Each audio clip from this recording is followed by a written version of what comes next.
Hi friends, welcome to Pavi's kitchen. ಏನಪ್ಪ ಇವರು fish ತೋರಿಸ್ತಾ ಇದ್ದಾರೆ ಸ್ಟಾರ್ಟಿಂಗಲ್ಲೇ ಅಂತ ಅಂದ್ಕೊತಿದ್ದೀರಾ?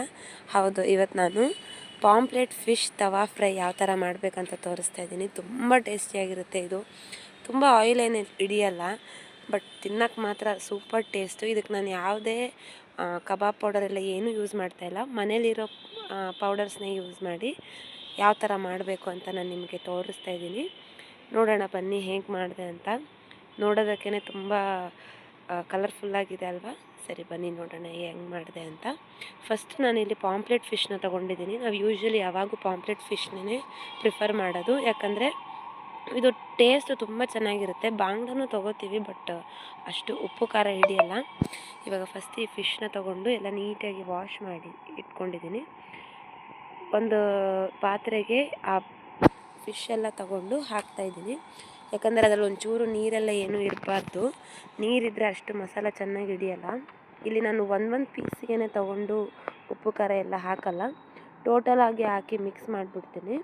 ಯಾಕಂದರೆ ಕ್ವಾಂಟಿಟಿ ಜಾಸ್ತಿ ಇದ್ದಾಗ ಈ ಮೆಥಡ್ ತುಂಬ ಈಸಿ ಇರುತ್ತೆ. ಫಸ್ಟು ರುಚಿಗೆ ತಕ್ಕಷ್ಟು ಉಪ್ಪು ಹಾಕ್ತಿದ್ದೀನಿ. ಉಪ್ಪನ್ನ ಸ್ವಲ್ಪ ಕಮ್ಮಿನೇ ಹಾಕಬೇಕು, ಯಾಕಂದರೆ ಮೀನಲ್ಲಿ ಆಲ್ರೆಡಿ ಉಪ್ಪಿನ ಅಂಶ ಇರೋದ್ರಿಂದ ಉಪ್ಪು ಜಾಸ್ತಿ ಆಗಿಬಿಡುತ್ತೆ. ಆಮೇಲೆ ನೆಕ್ಸ್ಟ್ ಇದಕ್ಕೆ ಬಂದು ನಾನು ಖಾರದ ಪುಡಿ ಯೂಸ್ ಮಾಡ್ತಾಯಿದ್ದೀನಿ. ಎಷ್ಟು ನಿಮಗೆ ಖಾರದ ಬೇಕೋ ಅಷ್ಟು ಖಾರದ ಪುಡಿ ಹಾಕ್ಕೋಬೋದು. ನೆಕ್ಸ್ಟು ಮೆಣಸಿನ ಪುಡಿ, ಪೆಪ್ಪರ್ ಪೌಡರ್, ಇದನ್ನು ಹಾಕ್ತಾಯಿದ್ದೀನಿ. ಮೇನ್ ಇಂಗ್ರೀಡಿಯೆಂಟ್ ಬಂದಿನೇ ಪೆಪ್ಪರ್ ಪೌಡರ್ ಇದಕ್ಕೆ, ಯಾಕಂದರೆ ಆ ಸ್ಪೈಸಿನೆಸ್ ಬರೋದೇ ಪೆಪ್ಪರ್ನಿಂದ. ನೆಕ್ಸ್ಟ್ ನಾನು ಶುಂಠಿ ಬೆಳ್ಳುಳ್ಳಿ ಪೇಸ್ಟ್, ಇದನ್ನು ಫ್ರೆಶ್ಶಾಗಿ ಆವಾಗೇ ಮಾಡ್ಕೋತೀನಿ. ನಾನು ಅಂಗಡಿಯಿಂದ ಎಲ್ಲ ತಂದು ಇಟ್ಕೊಳ್ಳಲ್ಲ. ಆ ಫ್ರೆಶ್ನೆಸ್ಸು, ಆ ಫ್ಲೇವರು ತುಂಬ ಚೆನ್ನಾಗಿರುತ್ತೆ ಮನೆಯಲ್ಲೇ ಮಾಡಿಕೊಂಡ್ರೆ. ಸೊ ಶುಂಠಿ ಬೆಳ್ಳುಳ್ಳಿ ಪೇಸ್ಟು, ಆಮೇಲೆ ಸಾಂಬಾರು ಪೌಡರು, ಮಾಮೂಲಿ ತರಕಾರಿ ಸಾಂಬಾರಿಗೆಲ್ಲ ಹಾಕೋ ಸಾಂಬಾರು ಪೌಡರೇ ಹಾಕ್ಕೋತಾ ಇದ್ದೀನಿ. ಇದು ಯಾವುದೇ ಕಬಾಬ್ ಪೌಡರ್ ಏನು ನಾನು ಯೂಸ್ ಮಾಡ್ತಾ ಇಲ್ಲ, ಅದಕ್ಕೇ ಮನೆ ಪೌಡರೇ ಬಳಸ್ತಾ ಇದ್ದೀನಿ. ಇದು ತುಂಬ ಚೆನ್ನಾಗಿರುತ್ತೆ ನೋಡಿ. ಈ ಥರ ಹಾಕಿ ನಾನು ಒಂದು ಪೀಸಿಗೆ ಕಲಿಸ್ತಾ ಇಲ್ಲ, ಜಸ್ಟ್ ಇದನ್ನು ಈ ಥರ ಟ್ಯಾಪ್ ಮಾಡಿದರೆ ಸಾಕು, ಎಲ್ಲನೂ ಈವನಾಗಿ ಮಿಕ್ಸ್ ಆಗುತ್ತೆ. ಯಾಕಂದರೆ ಒಂದೊಂದಕ್ಕೂ ಹಾಕ್ಕೊಂಡು ಕೂತ್ಕೊಂಡ್ರೆ ತುಂಬ ಟೈಮ್ ಹಿಡಿಯುತ್ತೆ, ಮತ್ತು ಕೈ ಕೂಡ ಉರಿ ಬರುತ್ತೆ ಖಾರದಿಂದ. ಇದಕ್ಕೆ ನಾನು ಇನ್ನೊಂದು ಸ್ವಲ್ಪ ಮೆಣಸಿನ ಪುಡಿ ಮತ್ತು ಸಾಂಬಾರು ಪುಡಿ ಹಾಕ್ಕೋತಾ ಇದ್ದೀನಿ. ಮತ್ತೆ ಹಾಕಿ ಇದನ್ನೆಲ್ಲ ಈ ಥರ ಮಿಕ್ಸ್ ಮಾಡ್ಕೋತಾ ಇದ್ದೀನಿ. ನೋಡಿ ನಾನು ಯಾವ ಥರ ಮಾಡ್ಕೋತಿದ್ದೀನೋ ಇದನ್ನು ಈ ಥರ ಮಾಡಿದ್ರೆ ತುಂಬ ಈಸಿಯಾಗಿ ಮಿಕ್ಸ್ ಆಗುತ್ತೆ, ಮತ್ತು ಟೈಮ್ ಕೂಡ ಸೇವ್ ಆಗುತ್ತೆ. ಇದು ಇಷ್ಟೇ ಇಂಗ್ರೀಡಿಯೆಂಟ್ಸು, ಎಕ್ಸ್ಟ್ರಾ ಇಂಗ್ರೀಡಿಯೆಂಟ್ಸ್ ಇನ್ನು ಏನೂ ಇಲ್ಲ ಇದಕ್ಕೆ.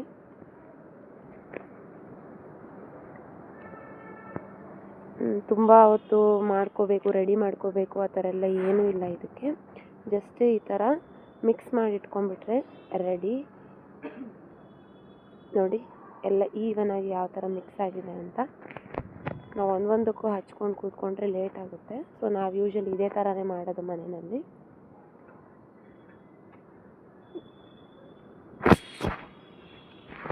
ನೋಡಿ ಎಲ್ಲ ನೀಟಾಗಿ ಮಿಕ್ಸ್ ಆಗಿದೆ. ಇದು ಒಂದು ಚೆನ್ನಾಗಿ ನೆನಿಬೇಕು, ಒಂದು 2 to 4 hours ಆದರೂ ನೆನಿಬೇಕು. ಈಗ ನಾನು ಮಾರ್ನಿಂಗ್ ಒಂದು 11 o'clock ಥರ ಮಿಕ್ಸ್ ಮಾಡಿ ಇಡ್ತಾಯಿದ್ದೀನಿ. ಈವ್ನಿಂಗಿಗೆ ಇದು ರೆಡಿ ಆಗಿರುತ್ತೆ. ಫ್ರಿಜ್ಜಲ್ಲಿ ಇಟ್ಟಾದಮೇಲೆ ನೋಡಿ ಇದು ತೆಗಿತಾ ಇದ್ದೀನಿ. ಈಗ ಚೆನ್ನಾಗಿ ನೆಂದಿರುತ್ತೆ. ಆವಾಗಲೇ ಕಲಸಿ ಆವಾಗಲೇ ಮಾಡಿದ್ರೆ ಅಷ್ಟು ಉಪ್ಪು ಖಾರ ಹಿಡ್ದಿರಲ್ಲ, ಮತ್ತು ಟೇಸ್ಟು ಚೆನ್ನಾಗಿರಲ್ಲ. ಅದೆಷ್ಟು ನೆನೆಯುತ್ತೋ ಅಷ್ಟು ಒಳ್ಳೆಯದು. ಈಗ ಸ್ಟವ್ ಮೇಲೆ ತವಾ ಇಟ್ಕೊಂಡಿದ್ದೀನಿ. ತವಾ ಫ್ರೈ ಆಗಿರೋದ್ರಿಂದ ನೀವು ಬೇಕಾದರೆ ಡೀಪ್ ಫ್ರೈ ಕೂಡ ಮಾಡ್ಕೋಬೋದು, ಬಟ್ ತವಾ ಫ್ರೈಯಲ್ಲಿ ಬರೋ ಟೇಸ್ಟು ನಿಮಗೆ ಡೀಪ್ ಫ್ರೈಯಲ್ಲಿ ಬರಲ್ಲ. ಸ್ವಲ್ಪ ಎಣ್ಣೆ ಹಾಕ್ತಾಯಿದ್ದೀನಿ. ಇದಕ್ಕೇನು ಜಾಸ್ತಿ ಆಯಿಲು ಬೇಕಾಗಲ್ಲ ನಿಮಗೆ, ಬಟ್ ಘಾಟ್ ಮಾತ್ರ ಸಖತ್ತಾಗಿ ಹೊಡೆಯುತ್ತೆ, ಆದರೆ ಟೇಸ್ಟ್ ಮಾತ್ರ ಸೂಪರಾಗಿರುತ್ತೆ.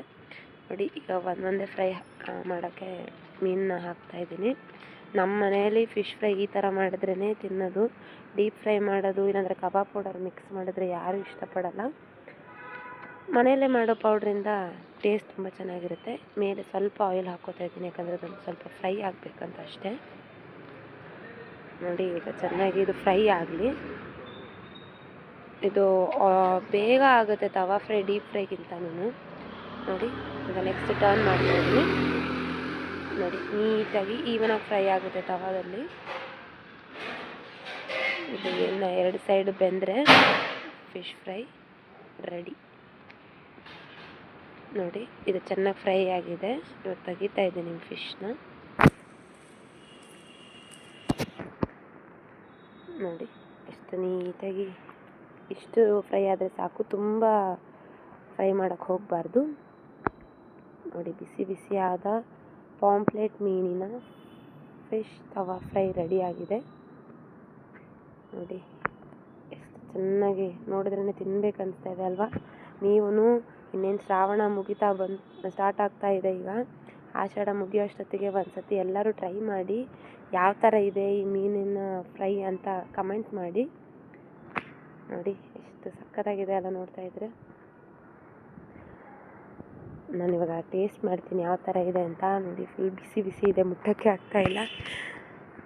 ನೋಡಿ ಸಕ್ಕತ್ತಾಗಿದೆ. ಇವಾಗ ಒಂದು ಸ್ವಲ್ಪ ಟೇಸ್ಟ್ ಮಾಡಿ ಹೇಳ್ತೀನಿ ಯಾವ ಥರ ಇದೆ ಅಂತ. ತೆಗಿಯೋಕ್ಕೆ ಕೂಡ ಆಗ್ತಿಲ್ಲ, ಅಷ್ಟು ಬಿಸಿ ಇದೆ. ಬಟ್ ಬಿಸಿ ಬಿಸಿ ತಿಂದ್ರೇ ಆ ಮಜಾ. ಸೂಪರಾಗಿದೆ, ಜ್ಯೂಸಿಯಾಗಿದೆ. ಆದರೆ ಬಿಸಿ ಇರೋದ್ರಿಂದ ತೆಗಿಯೋಕ್ಕಾಗ್ತಿಲ್ಲ.